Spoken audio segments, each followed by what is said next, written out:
So what do you feel are the biggest challenges for this dance right now? Laziness. I'm going to try to be very nice.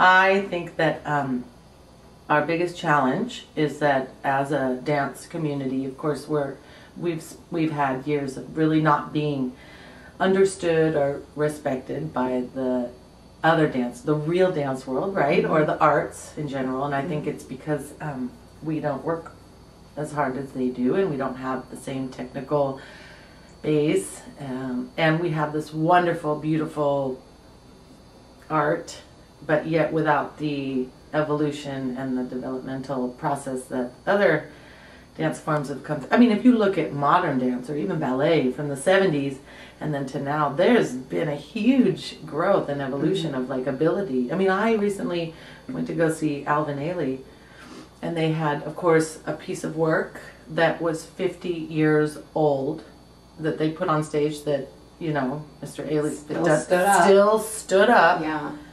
And then they had new works from, you know, new up-and-coming choreographers. And I thought, wow, see, this is the thing. Like, could we take the choreography from 50 years ago and could it really stand on stage, right? Yeah. And then could we also present new and young and up-and-coming choreographer works? And I saw a piece of work that it was 4 men, and I thought, I couldn't believe what they were doing with their bodies. I didn't know it was possible. And 100%, 30, 40 years ago, it wasn't possible. Right. So I was just blown away at how much was, you know, available, like, on stage that night as a lesson. Yeah. We don't have that.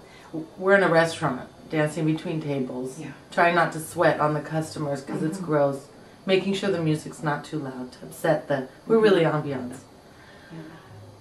And so I find that both depressing and exhilarating at the same time. That's because you can't get so depressed. much farther to go. Yes, right. But yet we are the only ones holding ourselves back. We are the ones that are actually holding ourselves back. Yeah. Right. Exactly. So there is, so we're our own problem. Yeah. Which is, I mean, that's why I ultimately decided I really wanted to bring you to Calgary. I was feeling selfish initially. I thought, I kind of just want to keep her to myself. And just come to the mothership and train. Yeah. And then, but as you have said many times, you want to raise the level of the dance, and your format just has created so many possibilities. And I thought, okay, I can't continue to be selfish because I want that for my community as well. Yeah, but it's a lot of work. I mean, being a sponsor is a lot of work.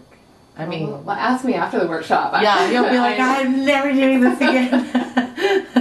But I want that aha for everybody in Calgary to go, wow, this is possible. Because I've heard a lot of people say, I'm bored, or I'm plateauing, or I want to take it farther, or I do want to raise the level of the dance, but I don't think people know how.